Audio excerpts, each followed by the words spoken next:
जय हिंद दोस्तों, मैं किशन आप सबका स्वागत करता हूं और शुरू करते हैं आज के डिफेंस समाचारों को। डीआरडीओ ने बैलिस्टिक मिसाइल डिफेंस फेज 2 के लिए पूरी तरह स्वदेशी very long range radar very long range tracking radar तैयार कर लिया है, जो कि दुनिया के सबसे एडवांस रडार सिस्टम्स के बराबर है। और ये radar gallium nitride based I saw तकनीक पर बना है और एल बैंड में काम करता है। इसकी मदद से लंबी दूरी से आने वाली बैलिस्टिक मिसाइलों को बहुत सटीक तरीके से पहचाना और ट्रैक करना संभव है। आपको मैं बता दूं कि इससे पहले लॉन्ग रेंज ट्रैकिंग रडार को इजराइल के साथ मिलकर बनाया गया था, लेकिन ये नया रडार पूरी तरह से भारत में डिजाइन और डेवलप किया गया और इसमें इस्तेमाल हुई गैलियम तकनीक इसे ज्यादा पावर एफिशिएंट, टिकाऊ और कठिन परिस्थितियों में बेहतर परफॉर्मेंस के लिए सक्षम बनाती है। आपको बता दें कि ये रडार मिसाइल के बूस्ट, मिड कोर्स और टर्मिनल सभी फेसेस में ट्रैक कर सकता है और एक साथ कई टारगेट हैंडल कर सकता है। इसे बीएमडी फेज 2 के इंटरसेप्टर मिसाइल सिस्टम AD-1 और AD-2 के साथ भी जोड़ा जाएगा। यही नहीं दोस्तों, बीएमडी फेज 2 का लक्ष्य 5000 किलोमीटर तक की रेंज वाली मिसाइलों से भारत के बड़े शहरों और रणनीतिक ठिकानों को सुरक्षित करना है। ये सिस्टम हाइपरसोनिक मिसाइलों और डिकॉय वाले एडवांस हथियारों से भी निपट सकता है। इस प्रोजेक्ट में भारतीय निजी उद्योग की अहम भूमिका रही है, जिससे विदेशी सप्लाई पर निर्भरता कम हुई है। इसका परीक्षण 2026 से शुरू होगा और उसके बाद इसे भारत की मिसाइल डिफेंस सिस्टम के साथ जोड़ दिया जाएगा। वहीं दोस्तों, फिलीपींस की नजर अब मेड इन इंडिया सबमरीन्स पर है। ये वही सबमरीन्स है जिन्हें मुंबई के मझगांव डॉकयार्ड में इंडियन नेवी के लिए बनाया गया था, जो कि कलवरी क्लास की है। अब सवाल ये उठता है कि फिलीपींस भारत से सबमरीन क्यों ले रहा है। इसका पहला कारण है ट्रैक रिकॉर्ड। दरअसल दोस्तों, मझगांव डॉकयार्ड ने 6 कलवरी क्लास के सबमरीन्स बनाई, जिनमें से आखिरी INS वाक्षी 2024 में कमीशन हुई थी। ये submarine French scorpion class design पर बेस्ड है और इंडियन वर्जन में अपग्रेडेड AIP सिस्टम को इनमें लगाया जा सकता है, जिससे कि लंबे समय तक पानी में बनी रह सकती है। दूसरा कारण है क्षेत्रीय सुरक्षा, यानी कि फिलीपींस का साउथ चाइना सी में चाइना के साथ टकराव चलता रहता है। ऐसे में उन्हें ऐसी सबमरीन चाहिए जो स्टेल्थी हो, मॉडर्न सेंसर्स और हथियारों से लैस हो और ऑपरेशन में रिलायबल साबित हो। तीसरा कारण है कीमत और भरोसा। भारत की सबमरीन चाइना और रशियन ऑफर से काफी कॉम्पिटिटिव प्राइस में मिल रही हैं और साथ ही उन्हें लंबे समय तक का सपोर्ट और स्पेयर पार्ट सप्लाई चेन भी मिलेगी। कुल मिलाकर मैं ये कहूंगा कि अगर ये डील फाइनल होती है तो भारत की डिफेंस एक्सपोर्ट स्ट्रेटेजी में बड़ा बूस्ट मिलेगा और फिलीपींस की नेवी को एक दमदार अंडर वाटर टीथ मिल जाएंगे। तो ऐसे में दोस्तों, क्या आपको लगता है कि भारत को सबमरीन एक्सपोर्ट में बड़ा प्लेयर बनने का ये मौका मिल रहा है? अगर हाँ, तो आप कमेंट सेक्शन में लिखकर जरूर बताइएगा। हालांकि कुछ लोग कह रहे थे कि जर्मनी के पास जा सकता है, लेकिन देखो, जब बात शुरू हुई है तो कुछ ना कुछ तो कारण होगा ही, और ये 3 कारण तो मैं आपको ऑलरेडी बता ही चुका हूँ। इसके अलावा भारत और कजाकिस्तान के बीच रक्षा सहयोग को नया आयाम देने के लिए कजाकिस्तान के पहले डिप्टी डिफेंस मिनिस्टर और chief of general staff lieutenant general Sultan हाल ही में भारत पहुंचे। इस दौरान उन्होंने भारतीय सेना के अधिकारियों से मुलाकात की और कजाकिस्तान के Su-30SM multi role fighter jets को अपग्रेड करने में भारत की मदद लेने पर भी चर्चा की है। दरअसल वर्तमान में कजाकिस्तान के पास 30 Su-30SM है, जो कि भारतीय वायुसेना के Su-30 MKI के समान है। भारत का सुपर 30 प्रोग्राम इन विमानों के आधुनिकीकरण के लिए जाना जाता है, जिसमें कि अत्याधुनिक I saw radar, digital cockpit, advance हथियार जैसे कि अस्त्र-2, अस्त्र-3 और R-73 मिसाइलें, इवन नया इलेक्ट्रॉनिक वॉरफेयर सिस्टम और स्टेल्थ डिटेक्शन रडार भी इसमें शामिल है। और कजाकिस्तान को दोस्तों यहाँ पर भारत से बड़ा फायदा मिल सकता है, क्योंकि उसे रशिया से स्पेयर पार्ट और तकनीकी सहयोग में दिक्कत मिल रही है और भारत उसके लिए एक विश्वसनीय ऑप्शन बन सकता है। दोस्तों, यहाँ पर भारत और जापान नेवल कोलैबोरेशन को लेकर एक बात सामने आई है, जो कि सोरियो क्लास की सबमरीन का hi-tech lithium ion battery system से जुड़ा हुआ है। दरअसल दोस्तों, भारत चाहता है कि जापान की सोरियो क्लास की सबमरीन से वो टेक्नोलॉजी ली जाए जिसने दुनिया में पहला military grade lithium ion battery propulsion system तैयार किया। लिथियम आयन बैटरी का यहाँ पे सबसे बड़ा फायदा ये होता है कि एक तो लंबा अंडर वाटर इंड्योरेंस मिलता है, दूसरा कम शोर करती है, यानी कि ज्यादा स्टेल्थी हो जाती है पनडुब्बियां, और तीसरा काफी तेजी से इन्हें चार्ज किया जा सकता है। मतलब साफ है कि लीड एसिड बैटरी से तुलना करें तो ये सबमरीन पानी के अंदर ज्यादा समय तक ऑपरेट हो सकती है और दुश्मन को पता भी नहीं चलेगा। जापान ने 2018 में JS ओरियो लॉन्च करके टेक्नोलॉजी दुनिया को दिखाई थी और तब से ये सबमरीन टेक्नोलॉजी के टॉप पर है। हालांकि यहाँ पर दोस्तों एक चैलेंज भी है। जापान ऐतिहासिक रूप से सेंसिटिव टेक्नोलॉजी शेयर करने से बचता रहा है, लेकिन अगर ये डील हो जाती है तो प्रोजेक्ट 75I और उसके बाद के इंडियन सबमरीन प्रोग्राम को इसके जरिए एक नया लेवल मिल जाएगा और लेवल अप हो जाएगा। और दोस्तों, अगर भारत ये टेक्नोलॉजी किसी भी तरीके से ले लेता है तो इंडियन ओशन रीजन में हमारी अंडर वाटर डिफरेंस और ऑपरेशनल रेंज दोनों नए स्तर पर पहुंच जाएंगी। तो दोस्तों, आपको क्या लगता है कि भारत जापान का ये नेवल टेक फैक्ट आने वाले वक्त में इंडियन नेवी के लिए साइलेंट बट डेडली एज देने वाला बनेगा? कमेंट सेक्शन में लिखकर जरूर देगा। दोस्तों, अमेरिका अपने स्ट्राइकर को एक बार फिर से भारतीय सेना के सामने पेश करने आ रहा है और इस बार नई तैयारियों के साथ दोस्तों स्ट्राइकर को पेश किया जा रहा है। आपको मालूम होगा 2024 में लेह लद्दाख में ट्रायल्स के दौरान जहां 13 से 18,000 फीट की ऊंचाई पर स्ट्राइकर का टेस्ट हुआ था, वहां पर इसके रिजल्ट्स अच्छे नहीं निकले। पहली प्रॉब्लम थी इसका 350 हॉर्स पावर का इंजन, हाई एल्टीट्यूड में इसकी सांसें फूलना और कम एयर डेंसिटी का असर इसमें साफ देखा जा रहा था। दूसरा प्रॉब्लम था एम्बिफियस क्षमताओं की कमी, यानी कि ये नदियों और वेटलैंड में उस तरीके से ऑपरेट नहीं कर पाया जैसा इंडियन आर्मी चाहती थी। लेकिन अब दोस्तों इसे बनाने वाली कंपनी कह रही है कि चिंता मत करो, हम इसे अपग्रेड करके लेके आए। अब इसमें 600 हॉर्स पावर का इंजन लगाया गया है ताकि पहाड़ पर दम ना टूटे। एम्बिफियस क्षमताएं इसमें जोड़ी गई हैं। लेकिन दोस्तों मैं बताना चाहूंगा कि सिर्फ ट्रांसपोर्ट की बात नहीं है, ये आर्मी का दिल खासकर ATGM वेरिएंट पर आया था, जिसमें फिट है FGM 148 जैवलिन मिसाइल सिस्टम।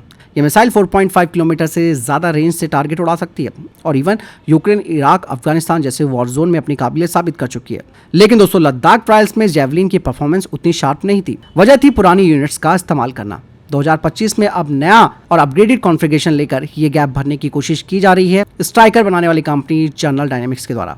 अब यहाँ पर दोस्तों पॉलिटिक्स और पॉलिसी का भी खेल है। भारत और अमेरिका का DTDI यानी कि defence technology and trade initiative इसको बैक कर रहा है और अगर ये डील होती है तो इंडिया पहला विदेशी देश होगा जो स्ट्राइकर बनाएगा, वो भी शायद BML के साथ लोकल प्रोडक्शन में। लेकिन मैं ये कहना चाहूंगा कि जब भारत के पास पहले से ही व्हील्ड आर्मर प्लेटफॉर्म वैप है जिसे DRDO और टाटा ने बनाया है, वैप के पास ऑलरेडी 600 हॉर्स पावर का इंजन है, एम्बिफियस क्षमताएं हैं, 80% से ज्यादा इसके स्वदेशी कंटेंट है, तो ऐसे में दोस्तों वैप है तो स्ट्राइकर की जरूरत क्या है? और ये सवाल उठता भी है क्योंकि 2024 में स्ट्राइकर ने अपने ट्रायल्स में अपनी जो ताकत दिखानी थी वो दिखाई और ये ताकत इंप्रेसिव नहीं थी, इसलिए भारतीय सेना ने इसे रिजेक्ट कर दिया था। लेकिन अमेरिका चाहता है कि भारत के पास ज्यादा से ज्यादा अमेरिकन हथियार आए। लेकिन अब देखने वाली बात है कि 2025 में ये जो नया डेमो देने के लिए आ रहा है स्ट्राइकर, क्या वो पुराने रिकॉर्ड को सुधार पाता है या फिर वो वैप का मुकाबला नहीं कर पाएगा। फिलहाल भारतीय सेना को स्ट्राइकर लेना चाहिए या नहीं, या फिर अपने वैप और एडवांस आर्मर प्लेटफॉर्म पर भरोसा करना चाहिए, कमेंट सेक्शन में लिखकर जरूर बताइएगा। दोस्तों वहीं भारत और रशिया के बीच डिफेंस मेगा डील्स होने वाली है क्योंकि रूसी राष्ट्रपति व्लादिमीर पुतिन की एक महत्वपूर्ण विजिट इंडिया में होने वाली है जिसे कि एक क्वांटम लीप कहा जा सकता है जो कि भारत की डिफेंस कैपेबिलिटीज को बढ़ा सकता है।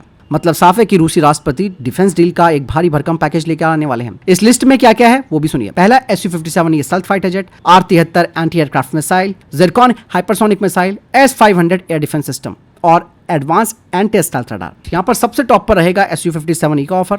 इवन इसके लिए रशिया ने भारत को ऑफर कर दिया है फुल सोर्स कोड का एक्सेस देना, मतलब इसमें भारत अस्त्र missile, Rudram anti radiation missile और वीरूपाक्ष आइसर जैसे देसी सिस्टम लगा सकता है। कोई भी ब्लैक बॉक्स सीक्रेट वाली टेंशन नहीं होगी और ये आत्मनिर्भर भारत के लिए गोल्डन अवसर है। इवन प्लान तो ये भी है कि HAL की नासिक फैसिलिटी में 50 से 60 Su-57E का लोकल प्रोडक्शन भी हो सकता है, मतलब 3 स्क्वाड्रंस के लिए, जब तक कि M का नहीं आ जाता। वहीं R-37M की बात की जाए तो उसकी रेंज 400 किलोमीटर है, ये BVR मिसाइल है और अवाक्स जैसे हाई वैल्यू टारगेट्स को खत्म कर सकती है। वहीं ज़िरकॉन हाइपरसोनिक मिसाइल ये तो मैक 9 की स्पीड से दुश्मन के किसी भी टारगेट को बर्बाद कर सकती है, यानी कि डीप स्ट्राइक करने में ये मिसाइल अपना दम दिखा सकती है। और S-500 के बारे में तो आप जानते ही हैं, 600 किलोमीटर रेंज वाला है, हाइपरसोनिक टारगेट्स को भी इंटरसेप्ट कर सकता है। और एंटी स्टेल्थ रडार की बात की जाए जो कि मल्टी बैंड टेक्नोलॉजी से ये J-20, J-35 जैसे स्टेल्थ एयरक्राफ्ट को पकड़ सकता है। लेकिन दोस्तों ये सब सुनने में जितना आपको अच्छा लग रहा है उतना आसान नहीं है।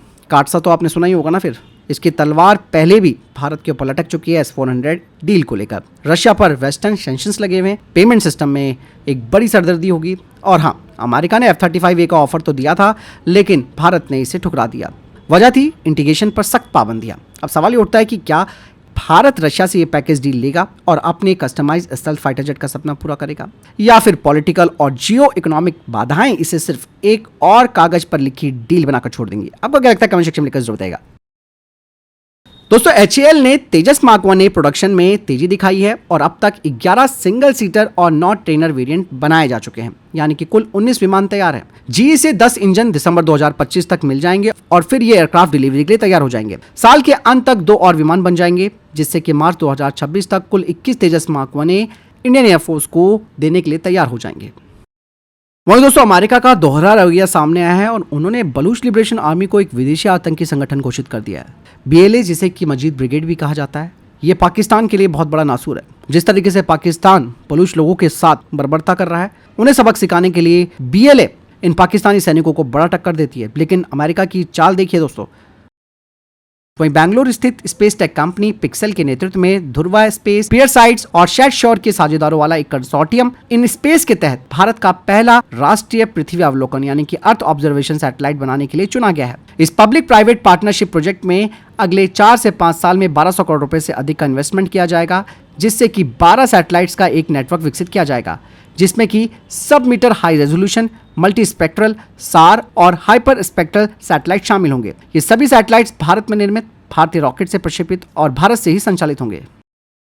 वहीं दोस्तों चाइना अब झिंजियांग तिब्बत रेल रिंग बनाने जा रहा है, जिसकी लंबाई 5000 किलोमीटर होगी और इसका कुछ हिस्सा एलएसी के पास से गुजरेगा। और ये परियोजना दोस्तों दुनिया की सबसे चुनौतीपूर्ण और महत्वाकांक्षी रेल परियोजनाओं में से एक मानी जा रही है। ये रेल लाइन झिंजियांग के होटान शहर को तिब्बत की राजधानी ल्हासा से जोड़ेगी, जिसकी शुरुआती पूंजी लगभग 13.2 अरब डॉलर रखी गई है और लक्ष्य ये रखा गया है कि 2035 तक ल्हासा को सेंट्रल मानकर एक 5000 किलोमीटर का पठारी रेल नेटवर्क तैयार करना। ये रूट दोस्तों कुनलुन, काराकोरम, कैलाश और हिमालय की पर्वत श्रृंखलाओं से होते हुए 4500 मीटर से ज्यादा ऊंचाई वाले इलाकों से गुजरेगा। और इस रेलवे का टेक्निकल महत्व भी है दोस्तों, क्योंकि ये ऐसे सीमा क्षेत्रों से गुजरेगा जहां चीन का इंफ्रास्ट्रक्चर बाकी हिस्सों से कम है। और ये रेल लाइन दोस्तों तिब्बत को बाकी चीन से जोड़ने वाली 4 बड़ी योजनाओं में से एक है। ऐसे में कहा जा सकता है कि ये परियोजना ऐसे समय पर आ रही है जब भारत चाइना के संबंध लद्दाख में सबसे लंबे समय तक चले सैन्य तनाव के बाद धीरे धीरे सामान्य हो रहे हैं।